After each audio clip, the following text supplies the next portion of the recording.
Welcome to another episode of BDC RAW. I'm your host, Josh Mitchell, and I have a wonderful guest. We've actually never met, never really had any type of connection until I posted a video or podcast just recently and got connected with this guy, and we just talked for a few minutes before the show, and we got a lot in common. So meet Kyle. I'm gonna butcher it. I'm gonna let you say it, brother. Kyle Mountsier. Perfect. Yeah. Mountsier. And Kyle, where are you from, man? Yeah. Right now, Nashville, Tennessee is home. Ooh. And wife and 2 kids here, and absolutely love it here in Nashville.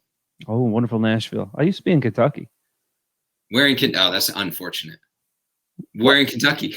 Are we going to, all right, we're on the fight now. I was in Lexington, Kentucky. Well, Paris, Kentucky, which is right outside of Lexington. I worked at Dan Cummins Chevrolet with Glenn Lundy for 6 years. And so I grew up in Kentucky, moved to North Carolina. Now I'm in Austin, Texas, where I moved here for I don't know if I necessarily moved here for the weather. I moved here for Alex Flores and Capital Chevrolet, but the weather was a good bonus, and it's icing outside right now. And I don't like that. Oh man, it's freezing rain outside here. That's like, it was 60 yesterday. I was outside in short sleeves. So terrible. Last week it was 85 here. And now So you know, it's bipolar weather, I guess. I don't know what to say. Yeah. But so you've been in the BDC world, been in the dealership world, operations and everything. And when we were first kind of talking, and I shoot from the hip a lot, and that's what I was kind of telling you. But you hit a lot of great points where we were talking about, our industry is not exactly something somebody comes running to join. Our industry is not one that there's some bad apples out there by all sorts of imagination, and how we need to basically do a culture shift on. There's some good people out there. Believe me, I work with one, and there's some amazing people out there. There's a lot of bad ones out there. And so we're going to really go in kind of raw. That's why we call this thing BDC RAW. We're going to go raw on this one because this is a huge passion of mine about our industry. Our recruiting is garbage in the slightest. Our recruiting, for the most part, has been garbage. Yeah. And yet this is an industry that changes lives. I got in the industry in 2011. I was in the mortgage business for 8 years. From boom to crash. Like, I was just beat up. Worked for about 8 different lenders in 2010 that don't exist today, and got in the automotive industry and changed my life. Like, I never would imagine in a million years would imagined that I would worked with Dan Cummins Chevrolet and help take that store from 130 units to 900 units when I left. That's a month, guys, not a year. And then to be able to go to different things and obviously be at the #1 Chevy dealership in Texas and the #2 Chevy dealership in the country. I never would imagine that would have happened. But this industry has opened me up to a lot of different things. I speak on stage, have podcasts, lots of things. And so when we were talking about this, like, what are your thoughts on the industry and how we're doing things on that? Well, let me just say, I think that your story and my story are probably more familiar to a lot of people in our industry than maybe we give credence to. That I never thought I'd be doing this, and I never. I mean, so I was a music major in college. Perfect industry for me, right? Yeah. So I get in the business. I kind of fog a mirror one day, and a guy says, "Let's give you a shot." Fog a mirror and drug test. That's it. Yeah, and I was in. So, and I got the shot, and I was so fortunate. I tried to get out my first 5 months. It was all my eyes could do was look outside of the dealership instead of in. And I moved dealerships, and thank goodness a guy took me under his wing and showed me what this thing can be. And how exciting and fun and life-giving this industry is. I mean, similarly, we'll talk about it later, but I've launched a podcast in the last month.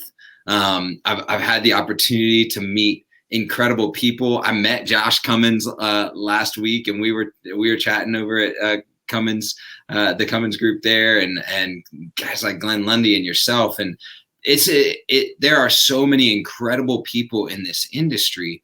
But what I've realized is that that's like it's a smaller segment than what it needs to be. Mm-hmm. That we've got to get that growing out and blowing up. Here's the thing. I want every dealership to be selling 1,000 cars a month. Now, I want to cheerlead the guy down the street and the gal down the street and the new person that I want to cheerlead them all, because what that means, if we get to that point as an industry, what that means is that the people that want to do business with us are doing business with us because it's attractive to do business with us. Mm-hmm. And we can't get to that point until it's attractive to work with us as an industry. Yeah. Yeah. I think with, and a lot of the bad is getting out of the industry. What I've seen over the course of a number of years now is that the good guys are getting louder. Yeah. That's the thing. Platforms like this, platforms like Clubhouse, and if you're listening to this 20 years from now, Clubhouse was a thing where people went and it was kind of like a podcast, because it won't exist in 20 years. Don't worry. It'll be something else at that point. But the thing is, like those platforms and everything has created a loud box or soapbox, so to speak, for some of the nice guys in the industry, because there's starting to be more Dan Moores. They're starting to be more, the Pashes. Like these guys are starting to really raise their voice, because for a while the loudest guys in the room were the guys who were the assholes.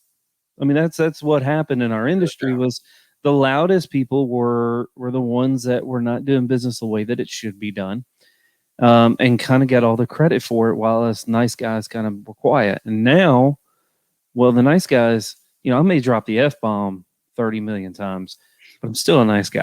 Yeah. It's colorful language. Yeah. But the thing is that the nice guys are starting to get louder and starting to have a voice and saying, guys, enough's enough. Enough's enough. I don't want to treat my employees like crap. I don't want an environment for my consumers that is not a good environment. I don't want the bait and switch type of advertising. I don't want my employees to feel like they're going to lose their job every 5 minutes because we go off on a tangent and we just fire instead of help people. At me as a leader, like I run an internet department alongside with a BDC, and I've got BDC managers, and I've got a second in command, and we deal with our drama. Don't get me wrong, but I feel that for me as a leader, I wanted someone to pour into me even when I screwed up, and had the ability to say, Josh, you're going down the wrong path. Let's get you back on the right path. Because most managers would just fire you. You do something stupid, go home, take a 2-hour lunch on mistake, going through life shit. I get it. They would end up firing you. And I think for me, it's always been, all right, like let's take a time out. What's going on? And have a little more compassion with the way we lead. Yeah. Two things. One, on your first thing is, what? Oh man, I'm trying to go with which one, but the first thing is we're in the people business. I think a lot of people think we're in the car business. Yeah, and I think that's where, when you're saying like the good guys or the bad apples, the ones that are in the car business because we want to sell cars are either in 5 years not going to exist or not selling a lot of cars. Or if they are selling a lot of cars and still existing, they're only going after net new customers because nobody wants to do business with them again. Mm-hmm. Yep. But the people that say, no, I'm in the people business first. I'm in growing people, challenging people, redirecting people, getting pumped up when the person, has their first child and buys a house and buys that brand new car they always wished, or saves up for retirement, or does some of these incredible things that we have, or any other length of things, starts a podcast because of the platform that they begin. That when we can start celebrating people more than car deals, that whole side will take care of itself, you know? And I think that's like, if we can reframe people's mind to believe that we are in the people business, this thing's going to take off. So what I want to do is I'm going to go ahead and plug something. And I don't know if you know them, it's not me, but we say this a lot, and I'm trying to change the vernacular here too within our industry. Is we say car guys, or the guy that owns the dealership, or the guy, right? And I get that. I mean, it's a plain vernacular in our culture. But the reality is that the stereotype and the issue, and one of the major issues to creating a culture like this, is that it has been the guys doing this. So have you heard of of WOCAN, Women of Color Automotive Network? Yes. Man, Erica and Carrie over there, what they're Carrie's doing, amazing. Oh, just incredible people. And what they're doing, if you're listening to this podcast, like, stop listening to hit pause and go find it's WOCAN, Women of Color Automotive Network. You need to follow them, join them, be an advocate for them, because that type of culture shift, when more women and more women of color are and people of color are surrounding our dealerships and driving for change and giving us a culture shift, and then we all come together and grow this, we get to say, like, oh, that person that owns the dealership and the person that is in the store, and that's going to be super attractive from the outside looking into. Oh yeah, it's definitely, because you see a culture shift with some major players. Amanda Gordon, which owns is it Gojo car? Yeah. Women owning dealerships, and there's two dudes talking about this, and I get that the irony in this, but more and more of that is coming about, and it's creating a whole different environment inside of a dealership, and it's creating this different dynamic about how we do business and where we're moving forward to. Because the big thing is that we can talk about change, but the reality is we have to make the change. Because I was listening to John Maxwell on Wednesday. That's my Wednesday podcast. I listen to John Maxwell. It's great. And he says, if not you, who? Then who? Yep. And if not now, when? And so the thing is, like, we always talk about, well, who's going to be the leader? Why not you? And why not now? Because if you wait till the timing's right, let me tell you, timing's never right. Never right. No. You're always in the middle of certain things. Like, if you try the time having kids, you're never going to have kids. There's never a good time. Something's always going to be there. I have 6. Believe me, I know. And what so, is the Cummins group that gets everybody having a billion kids? I don't know. Something's in the water there. Something is in the water. I got 6. Glenn's got 8. He can have the 8. I'm good with 6. I'm out. I'm not trying to catch up with him. I was trying to keep up with him for a little while. I can't do it anymore.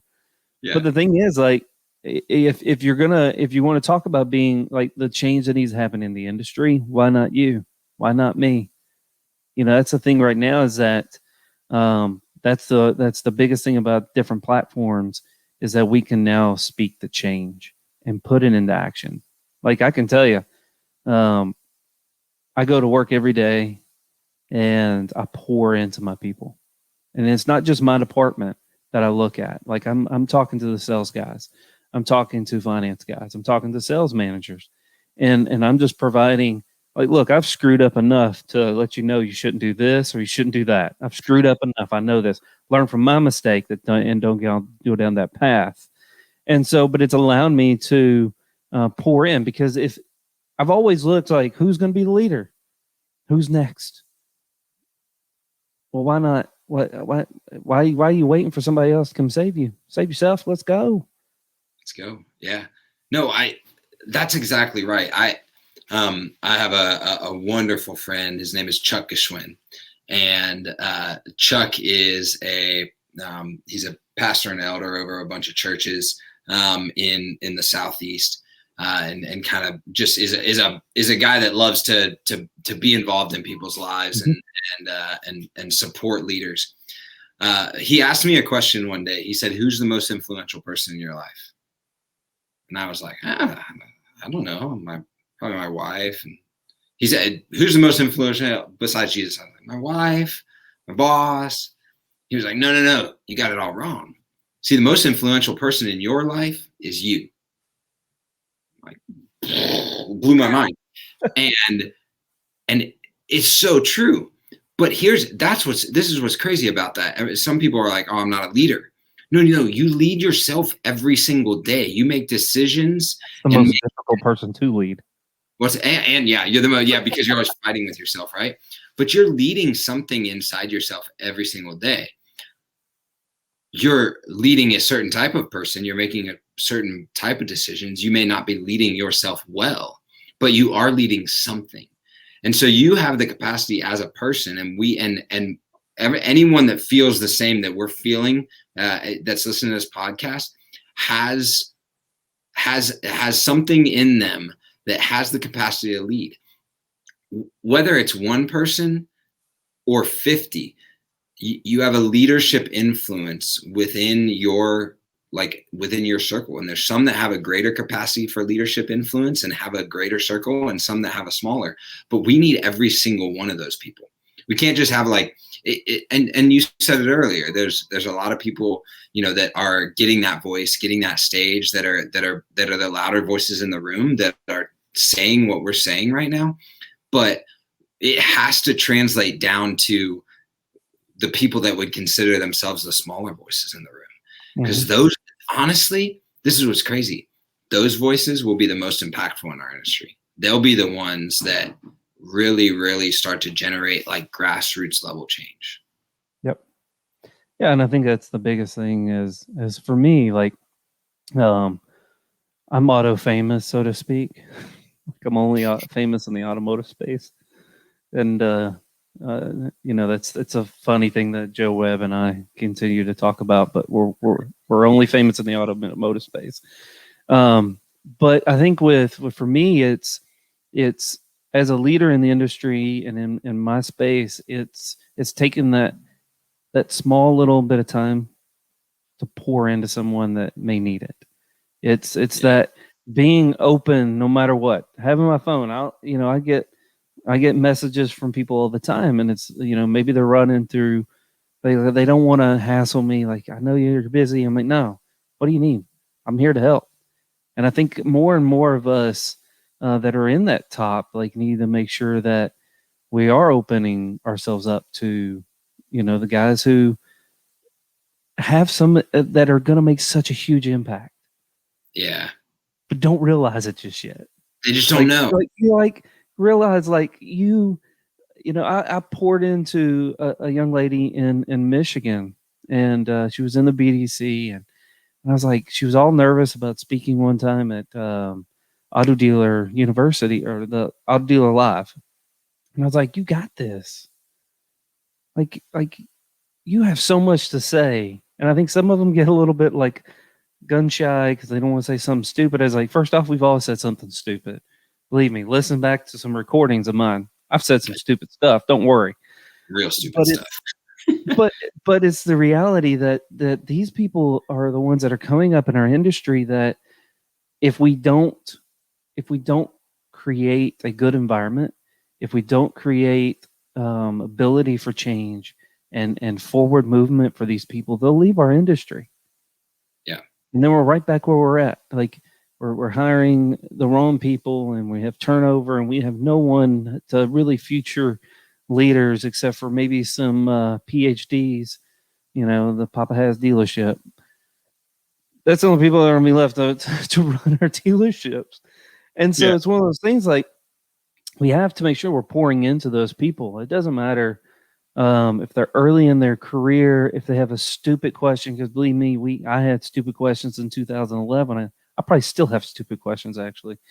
But I just sound a little bit better now that I can weasel my way through things now. It sounds smart, right? I sound smarter, but I'm not. And so we all have those things, but we have to pour into our people. That's the thing. Like my job, and I tell people this all the time, is that my job is to, if you want my seat, my job is to get you to the point where you can take it. Yeah. I think a lot of managers and managers typically are scared to pour into their people because they feel like they're going to be out there for their job. Well, I'm sorry, I don't want to stay where I'm at. No, yeah. Oh, I tell people all the time, I say, look, if every single person in the dealership can do your job better than I can and potentially do my job better than I can, here's what I get to go do. Learn something else to free you up to do that. If we all, I mean, yeah, I had so many managers that like, it was like they had a firm grip on their armchair, right? Like they had a seat belts and everything, man. Straight jackets and everything. And not to, I mean, to the point of like, they didn't want to get up and say hi to my customers, but we won't go there. Right? That's another episode. That's a whole nother deal. But it was like this, I'm not going to pass on any knowledge except for when I have to give it to you in order for me to be successful.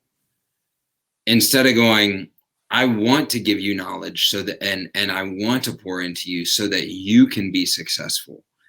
And then that comes back like 10, mm-hmm. It's just tenfold back. Man, you've got me thinking now, because we say we got to train our people. We got to train our people. We got to train our people. And we never, and a lot as an industry, we get people to whatever management level or whatever, GM or fixed ops director. And we go, they got it, right? They figured it out. They're good. They have no freaking clue.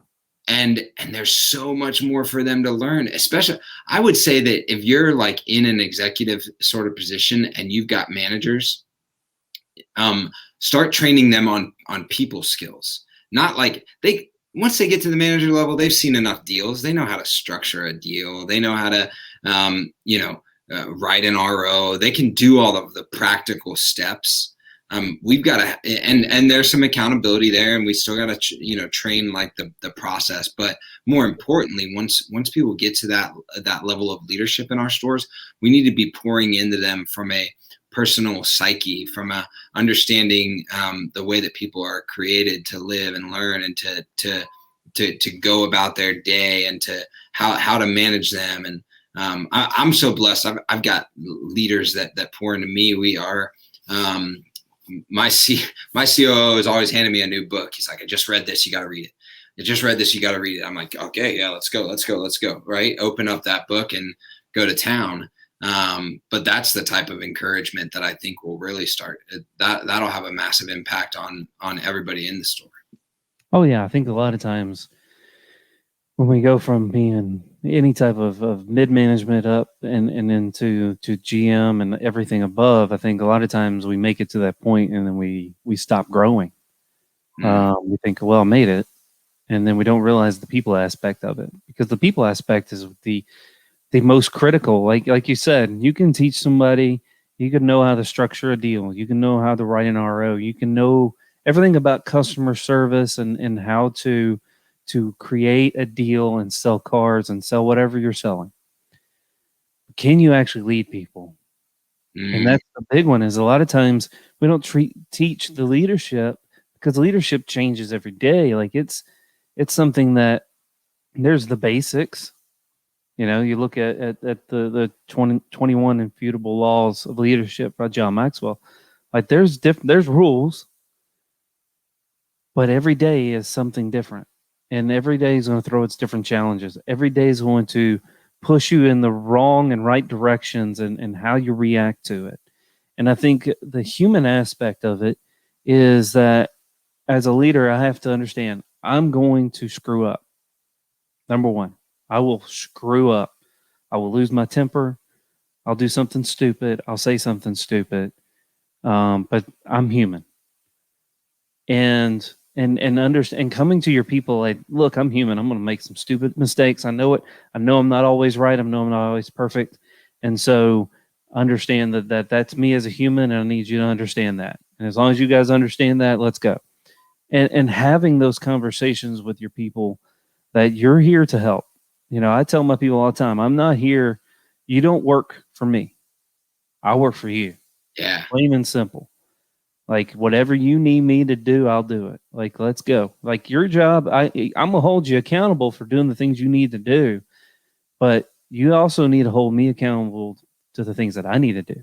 Yeah. And I think a lot of times, a lot of managers don't want to hear that, because they're like, well, then they're trying to boss me around. Like, no, like, dude, you need somebody to say, hey, I told you to submit that deal and you didn't. Like, I need you to do your job, man. Yeah. Because when they say that and all hell breaks loose in a dealership for the most part, but that's the type of accountability I want from my people. Like, I want you to say, hey, you're not helping me enough. I'm asking for help and you're not pushing me in the right direction. Like, I need you to help me. Yeah. And like, I pour into them with books, and I read as many books as I possibly can now. Mainly on leadership, because I want to continually grow every day, every month, every year, so I can be a better leader. Because believe me, I made my mistakes. Yeah, still do. At our group, we talk about this thing. We say we want to flip the pyramid, right?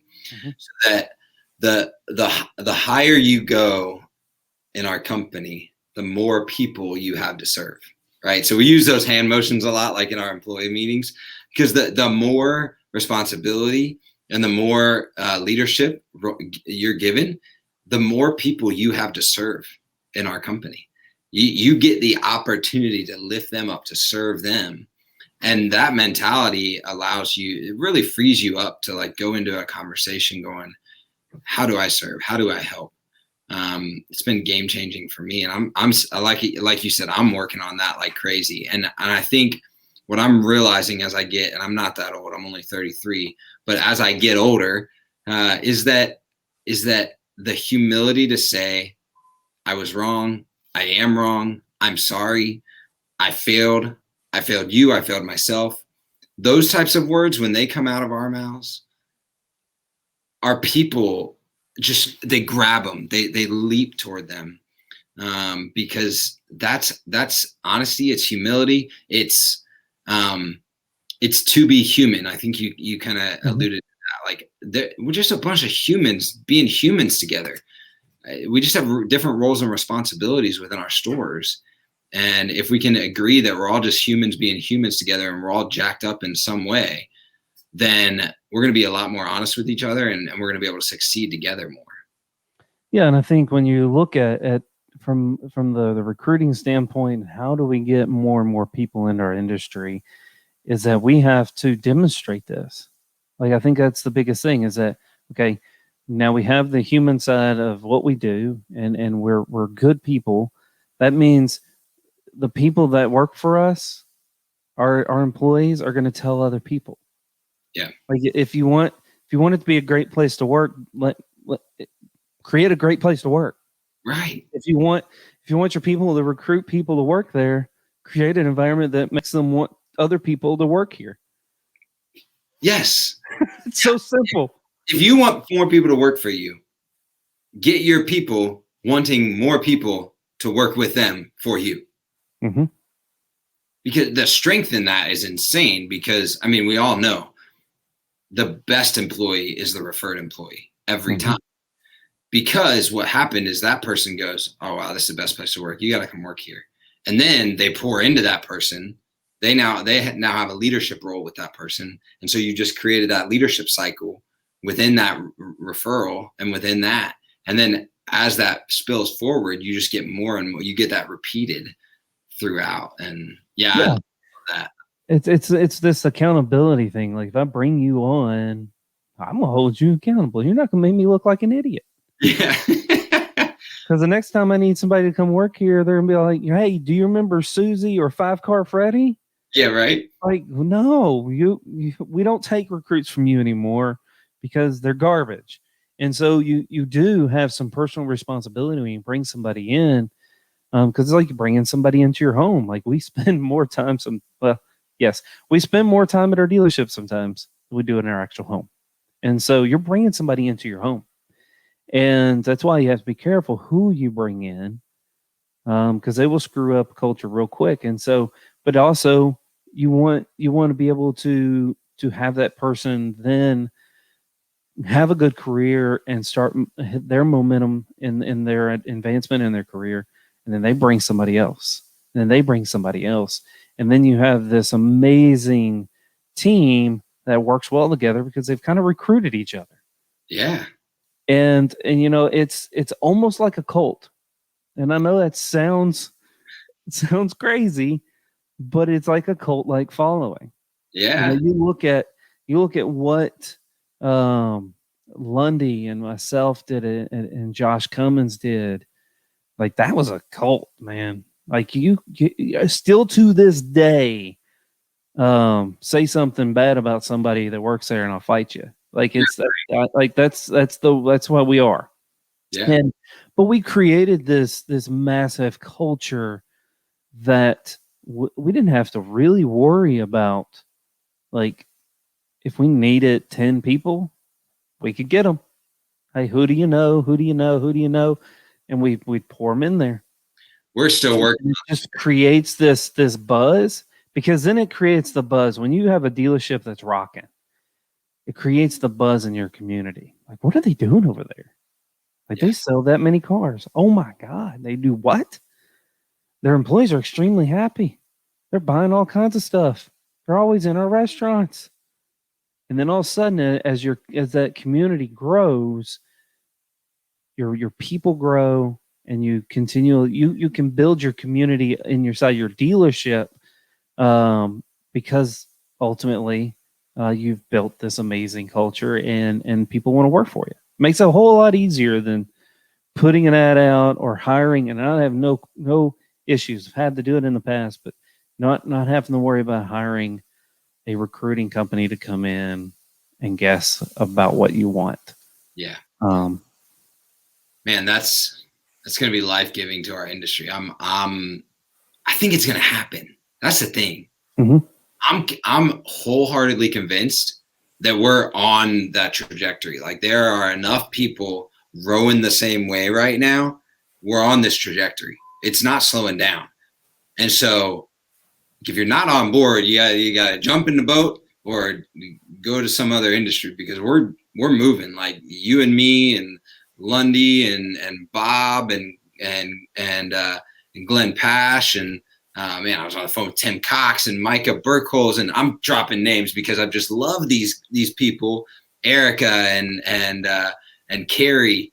These people, like the engine has started and we're headed down the runway. So jump on. Yeah, we didn't buy any cheap engine. Like we gonna go fast. It's gonna get fun.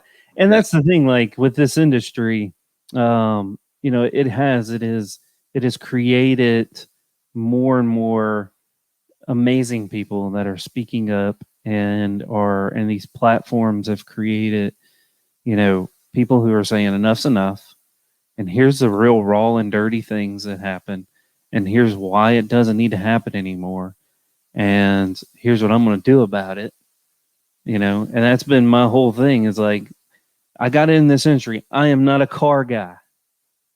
Like I've been told that enough. Right. You know, Alex Flores said, "You're not a car guy." I said, "Great, thank you for the compliment." Because I'm not. Don't look like one, and never will act like one. And the biggest thing is like, yeah, I don't want to be considered the car guy industry person. I want to be different. I want to be the guy who speaks the truth and makes a change in an industry that has been screwed up for years. And I've said enough's enough. And I love that, Kyle. I'm glad that you're jumping on you're jumping on the podcast train. You're in the boat, and we've got all these amazing people that are going to say enough's enough, and this is how we're going to do it going forward. Yeah, absolutely amazing, man. I'm so glad that I've met you. I'm glad I clicked that little button and just pop myself on your calendar because you're one of those people that I want to be in the room with, when we all get to look at this and celebrate what's happened. So I think you're a massive part of that. I'm so happy. I'll have more gray in my beard. It'll be awesome. Yeah, it'll be great. So Kyle, yes, I'm working on it already. Yeah, so. I got the light on. You can't tell a little bit. I got the light on so I can get a little bit, but good lighting for myself. So for people who want to reach out to you, how can they reach you? What's your podcast name? Let's plug it. How many episodes you got so far? Let's see. I think 5 episodes, and then we've done these 6 episodes with recording Clubhouse. I think I've got 18 lined up, 3 recorded. They drop on Wednesdays. It's Contagious Podcast, Contagious Conversations for Automotive Innovation. I think that this what we're talking about is contagious, and when it gets out there and becomes contagious, it's going to be a really big deal. So you can search that anywhere you get your podcast or YouTube. My name Kyle Mountsier. I'm the only one in the actual world. So if you type it, I'm the first 3 pages on Google. And so anywhere you can find me there. I'm most active on LinkedIn from a social media perspective. So if you want to hit me via message or connect, that's the easiest way. I've got a Facebook, I've got an Instagram, but you're gonna followed you on Facebook and I didn't see very much at all. I was like, wow, this person actually to get anything there. So I apologize for that. But yeah, so that's where I'm at. And I love to connect with more people. I'm all about connecting and networking and having these conversations. I'll dedicate my drive to or from work that's 40 minutes to you, and love to have those connections. Awesome. Well, thanks everybody for listening in. Find Kyle. We are on a mission to change this industry. And so one by one, group by group that we reach out to, and like the Tim Cox and all the people that he mentioned, because they're good friends of mine. We're on a mission to change this industry. And enough's enough. It doesn't have to suck to sell cars. So let's make a movement on that. Thank you guys so much for tuning in. Have a great day. Thanks, Josh.